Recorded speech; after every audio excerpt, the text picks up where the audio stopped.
How's the audio, guys? We're good? We are back, and we have a very special interview.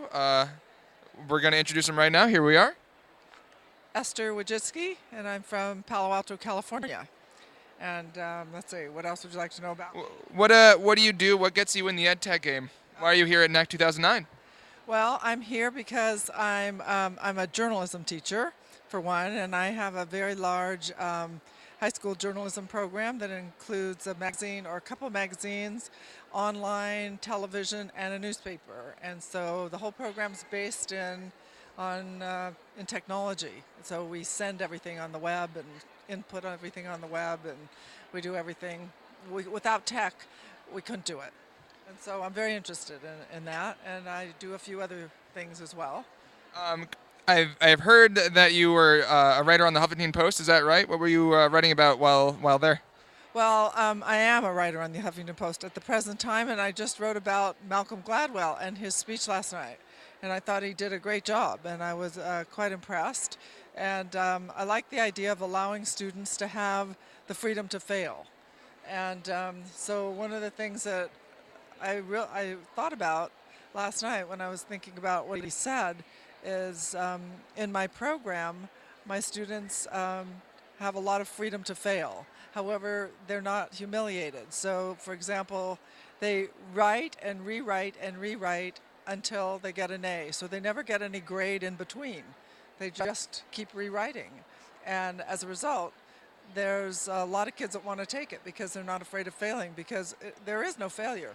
I mean, of course, there's failure in the sense that they don't know what they're doing when they first start, but as they get better and better, they learn from their mistakes. But they don't get an F, is what I'm saying. Um, what have you seen at NAC 2009 beyond the keynote? Out on the floor, what conversations have you been in about ed tech that's been really exciting, specific to 2009? Well, one of the things that I've seen, well, I saw NetTracker, for example, and what was it? What do you think about that? Yeah, NetTracker. Well, I think NetTracker is probably a great solution for elementary schools. Now, elementary kids that want to go online, I would say grades 3, 4, 5, 6, 7 maybe, but then I know that it's being used in the high school, and I'm not so sure about that because I'm wondering whether we aren't abdicating our responsibility of teaching kids how to navigate the web, the real web, without having so much support. It's kind of like, when are they going to learn to swim? Are they always going to be using floaties, or are they actually going to jump in the pool? And so I really think that grades 9, 10, 11, and 12, kids should learn how to decide for themselves. Is this a reliable website, or is this something that they should not, accept as good information? So I'm really concerned about that. Yeah. One insight I think I'd like to get from you, because I do a little bit of blogging myself, and I've had my successes and my failures there. Obviously, you've been quite successful in that arena. What kind of rule of thumb can you tell us about blogging and kind of publishing yourself that has helped you be successful there? Well, one thing is I think it's really important to keep it short and to get to the point right away. In other words, it's not a novel. It's you want to get the punchline at the beginning, and then you can back up. And if someone wants to find out how you got to that punchline, they'll read farther. But I think that's really important. And I think a lot of the blogs that I've seen, they start out, and the punchline's like, I can't find it. I'm looking and looking and looking, and like, I don't know really where it is. So can I go back to the other one that you talked about, like what else have I seen here? Absolutely, absolutely. Yeah, so I went this morning to Open Education Resources on the ground floor, and this woman did a great job of explaining what Open Education Resources were and how we can all use it to individualize instruction.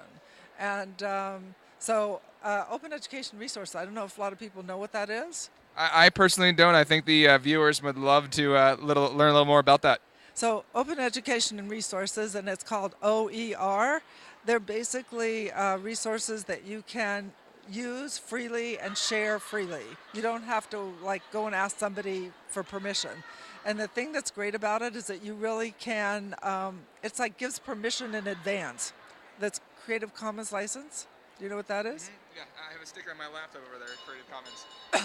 Yeah, well, so a lot of these resources have Creative Commons licenses on them, or as a matter of fact, they all do. And so you're able to use the resources freely. And it makes a big difference. Let's say you want to individualize instruction and you want to take somebody else's resources and remix them and individualize for a student, some student that's having an issue, you can do it. And it doesn't cost you anything. So there's a big difference between free and open. You know, free doesn't necessarily mean that it's open. And that was a distinction she made this morning. I thought it was great. Did a really good job. So what she had us all doing was Flickr has, turns out, like millions of free photos on it with CC licenses on them. And so does Picasa. And she had everybody uploading those photos themselves to, and it's really simple. And then the other thing she had us do was to bring a photo into Wikipedia. Have you guys ever done that? I personally have not. I've only contributed, I think, 1 or 2 lines of text to Wikipedia. Turns out it's pretty exciting too, and it's a great exercise for students because they feel like they're like, wow, you know, whatever I put up there, it's now in Wikipedia and all these people can see it. So I thought that was pretty interesting as well. And then there's a new online dictionary apparently that, you know, you can contribute to yourself. And they're all open education, and, you know, your students can upload vocabulary words themselves, and it was pretty interesting. Very good. Yeah, so that was great. Let's see. I think that was. I haven't gone into the exhibit hall recently, and so. Is that your next stop? We're gonna head through there, check out what's going on with the vendors. I want to just give you. Yeah, anybody coming to NECC, main thing you do is leave everything you brought in the hotel room because they're going to give you so much stuff in that exhibit hall. You are actually going to need a camel to carry it back to your hotel. It's going to be it's really tough. Absolutely, I can understand that. Unfortunately, we don't have on-site masseuses, but wouldn't that be a great addition, right? Oh, yeah, my shoulders, they already need it like right away. So let's see, what other things am I doing here? Oh, so the other thing that I'm doing is I'm doing a presentation at the Google booth tomorrow on award-winning newspaper high school publications, basically. So if anybody's going to be here tomorrow, it's going to be between 10:30 to 11:30.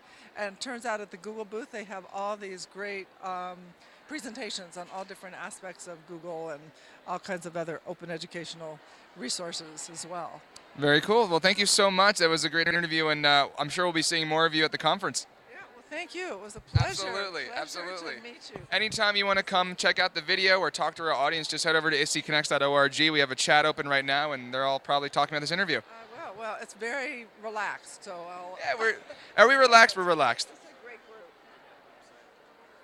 Oh, absolutely. How can everyone reach out to you that's viewing this interview? Do you have a Twitter account? Do you have a blog you'd like them to visit and comment on? Yeah, so I have a Twitter account, and my Twitter account is HeyWoj, HeyWoj, because, you know, my last name is Wojcicki, and my students, like, they don't have enough time to say Wojcicki. So, you know, they just like Woj. And so then in the hallway, they're like, hey, Woj, you know, and so that's my Twitter account. So you let your students program your social network avatar names? Oh, yes, they do. Also, they gave me my email account. My email account is heywoj@gmail. Fantastic. So anyway, that's how people can access me on Twitter. And then Facebook, I'm my whole name on Facebook, which is a little bit more difficult. What about your blog posts? My blog posts are at Huffington Post, and it's my name at Huffington Post. But if they look up Malcolm Gladwell, I'm listed. Since I just blogged about Malcolm Gladwell, then they can find me that way. But my last name is Wojcicki, and it's Wojcicki.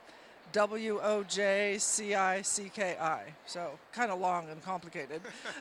Well, HeyWoj on Twitter. That'll probably get you some new friends there. Well, so thank you very much again. And anytime you want to come back and say hi, we'll be here. Okay. Thank you. Bye. Take care, bye. All right, guys, we're going to turn the audio off and point you at a random spot at NAC until we find some more interviews for you. But hang in there. We'll be right back.